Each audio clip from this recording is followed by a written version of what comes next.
Welcome students, हम एक problem solve करेंगे charge on an electron by Millikan's method के टॉपिक पे। यानी कि ये वो टॉपिक था जिसमें हमने एक इलेक्ट्रॉन का जो चार्ज है वो कैलकुलेट किया था मिलिकन्स मेथड के थ्रू।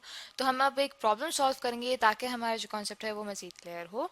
ठीक है, हमारे पास प्रॉब्लम क्या है? प्रॉब्लम है कि in an oil drop experiment by Millikan's method का जो ऑयल ड्रॉप का एक्सपेरिमेंट है उसमें हमें गिवन है कि N oil drop of 2.45 into 10⁻⁻14 kilogram is held motionless between its parallel plates. ठीक है, हमारे पास जो पैरेलल प्लेट्स होती हैं मिलिकन्स मेथड में, ठीक है, यहाँ पे जैसे मैं ड्रॉ कर रही हूँ तो मेरे पास पैरेलल प्लेट्स हैं। ठीक है, उसमें हमें कहा गया है कि एक ऑयल ड्रॉप हम लोगों ने यहाँ दरमियान में मोशनलेस, ठीक है, मोशनलेस से हेल्ड किया है, यानी कि वो मूव नहीं कर रहा, वो एक जगह पे ठहरा हुआ है। ठीक है, और उसका हमें मैस बता दिया गया है कि उस ऑयल का हमारे पास मैस क्या है। ठीक है, ऑयल ड्रॉप का मैस क्या है हमारे पास।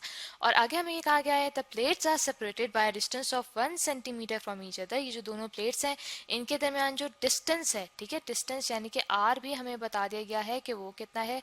और उसके बाद हमें कहा गया है कि डिस्टेंस जो है वो हमारे पास 1 सेंटीमीटर है and are kept at a potential difference of 5000 volts. ठीक है, यानी कि हमें वोल्टेज बता दिया गया है इन दोनों जो प्लेट्स हैं इन दोनों के दरम्यान में जो वोल्टेज है वो हमें बता दिया गया है। यानी कि अगर मैं इन दोनों प्लेट्स को एक बैटरी से ज्वाइन करूं, ठीक है, तो वोल्ट से मुराद ये होता है कि जब भी हम किसी चार्ज को एक पॉइंट से दूसरी पॉइंट पे ले जाते हैं तो जितना हम उस पे काम करते हैं किसी इलेक्ट्रिक फील्ड के मुखालिफ, तो हम उसे कहते हैं कि ये उसका वोल्ट है। यानी कि उस चार्ज पे हमने इतना काम किया किसी इलेक्ट्रिक फील्ड के अंदर उसे मूव कराया है। ठीक है, तो ये जो वोल्ट है ये हमें बताता है कि जो एक हमारे पास प्लेट है उसका दूसरी प्लेट से कितना पोटेंशियल डिफरेंस है वो भी हमें बता दिया गया है कि वो 5000 वोल्ट्स है। ठीक है, और आगे हमें कहा गया है calculate the charge on the oil drop. ठीक है, यानी कि अब हमने इस ऑयल ड्रॉप के ऊपर जो चार्ज है क्यू है वो भी फाइंड आउट करना है कि इस ऑयल ड्रॉप के ऊपर चार्ज कितना है। क्योंकि हम जानते हैं कि जैसे हम लोगों ने बैटरी अटैच की इन दोनों प्लेट से, ठीक है, तो हमारे पास जो इलेक्ट्रॉन्स हैं वो ट्रेवल करेंगे एक प्लेट से दूसरी प्लेट पे। यानी कि अगर मैं ये यहाँ पे ड्रॉ कर देती हूँ कि अगर जो नीचे वाली प्लेट है उस पर से नेगेटिव जो इलेक्ट्रॉन्स हैं वो ऊपर हम लेके गए हैं तो यहाँ पे मेरे पास पॉजिटिव चार्ज आ जाएगा नीचे वाली प्लेट पे, और ऊपर वाली प्लेट पे चूंकि इलेक्ट्रॉन्स गए तो वहाँ पे मेरे पास नेगेटिव चार्जेस आ जाएंगे। और ये हम जानते हैं कि जो इलेक्ट्रिक फील्ड है उसकी डायरेक्शन क्या होती है, फ्रॉम पॉजिटिव टू नेगेटिव। ठीक है, जैसे यहाँ पे मैं ड्रॉ कर रही हूँ कि जो इलेक्ट्रिक फील्ड है उसकी डायरेक्शन ये होगी।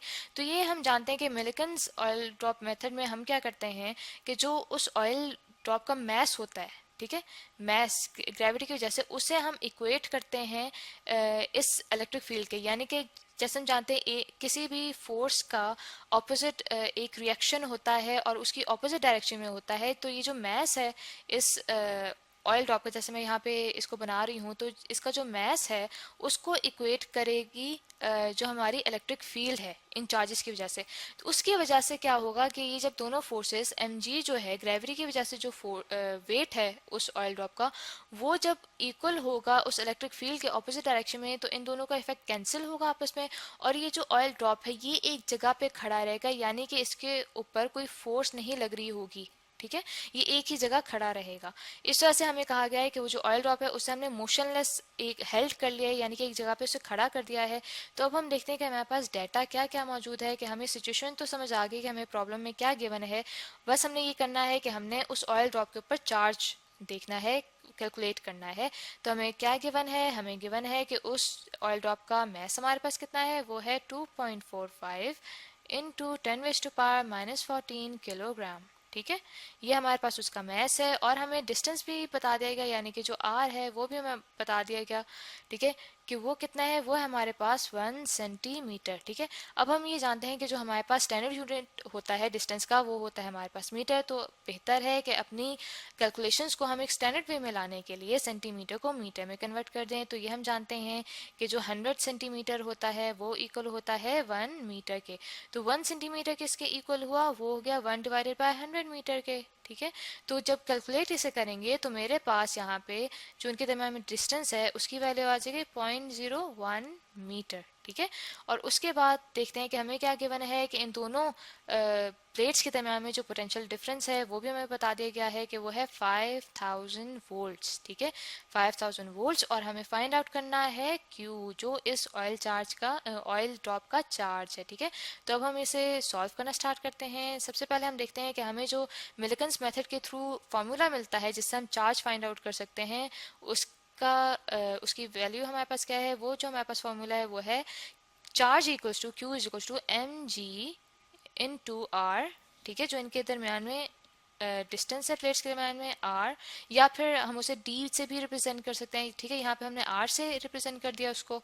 तो नीचे जो है हमारे पास आता है वोल्टेज, ठीक है। अब हम इनकी वैल्यूज पुट करते हैं। वैल्यूज पुट करके हमारे पास क्या आ जाएगा, मैस हमारे पास है 2.45 into 10 raised to power minus 14 kilogram into gravitational force, यानी कि ये जो मैस है इसको अर्थ जो है खींचेगी, अपने मैस की वजह से अट्रैक्ट करेगी, तो उसकी वजह से एक एक्सेलरेशन प्रोड्यूस होगी, ठीक है। और उसे हम कहते हैं ग्रेविटेशनल एक्सेलरेशन। तो उसकी वैल्यू हमारे पास क्या है, उसकी वैल्यू है 9.8 मीटर पर सेकेंड स्क्वायर, ठीक है। और साथ ही हमारे पास डिस्टेंस की क्या वैल्यू, डिस्टेंस की वैल्यू है 0.01 मीटर, ठीक है, डिवाइडेड बाय हमारे पास, सॉरी इसको दोबारा लिख लेते हैं, ठीक है, ताकि हमारे पास ये वैल्यूज कट डाउन ना हो। हमारे पास पोटेंशियल डिफरेंस कितना है, वो है 5000 वोल्ट्स, ठीक है। अब जो कैलकुलेट करने के बाद मेरे पास चार्ज की वैल्यू आती है, वो मेरे पास आती है 4.802 into 10 raise to power minus 19। Units को बैलेंस आउट करते हैं कि यूनिट्स हमारे पास क्या बनेंगे, वो ऊपर मेरे पास लिखा हुआ है किलोग्राम, फिर लिखा है मीटर पर सेकंड स्क्वायर, ठीक है। उसके साथ ही लिखा हुआ है मेरे पास मीटर, और डिवाइड हो रहा है ये वोल्ट से, ठीक है। तो अब देखें यहाँ पे अगर मैं रफ वर्क में इसे अलग से कैलकुलेट करूँ तो मेरे पास देखें बनता है किलोग्राम, ठीक है, ऊपर से मीटर स्क्वायर बना, नीचे मेरे पास बन गया सेकंड स्क्वायर, और साथ ही आ गया वोल्ट्स, ठीक है। अब यहाँ पे वोल्ट्स को देखते हैं कि जो वोल्ट्स होता है, अब हम मैंने आपको जैसे बताया किसी भी चार्ज को इलेक्ट्रिक फील्ड में एक पॉइंट से दूसरी जगह पहुंचाने के लिए हम जो काम उस पर करते हैं तो उसे हम कहते हैं पोटेंशियल डिफरेंस। दैट मीन्स कि जो एक वोल्ट हुआ वो इक्वल हुआ वर्क डन ओवर चार्ज के, ठीक है। तो इसके वर्क के हम जानते हैं जाउल उसके यूनिट्स होते हैं, और जो कूलम के चार्ज के हमारे पास यूनिट्स होते हैं वो होते हैं कूलम। तो हमारे पास आ जाएगा किलोग्राम मीटर स्क्वायर पर सेकंड स्क्वायर, और हमारे पास पोटेंशियल डिफरेंस के क्या यूनिट्स आ जाएंगे, वो आ जाएंगे जाउल पर कूलम, कूलम ऊपर चला जाएगा, ठीक है। और यहाँ से मैं जाउल के भी जो यूनिट्स हैं वो लिखती हूँ, kilogram metre square coulomb second square. Joule किसके इक्वल होता है, वो इक्वल होता है किलोग्राम मीटर स्क्वायर पर सेकंड स्क्वायर। अब यहाँ से हम देख सकते हैं कि मीटर स्क्वायर से कट जाएगा, सेकंड स्क्वायर पर सेकंड स्क्वायर से कट जाएगा, किलोग्राम किलोग्राम से कट जाएगा, तो मेरे पास खाली क्या बचेगा, कूलम। तो मेरे पास जो चार्ज की वैल्यू आ जाएगी वो आ जाएगी 4.802 into 10 raise to power minus 19 coulomb. तो स्टूडेंट्स हम लोग इन यूनिट्स को इसलिए बैलेंस आउट करते हैं ताकि हमें अपने आंसर के दौरान जो कैलकुलेशंस किए हैं उनका सही तरीके से पता भी चल जाता है कि क्या हमने कोई मिस्टेक बीच में तो नहीं कर दी, कि ये जो यूनिट्स हैं हमारे पास बैलेंस आउट नहीं हो रहे ठीक तरह। तो आई होप स्टूडेंट्स कि आपको ये जो प्रॉब्लम है वो अच्छे से समझ आ गया होगा।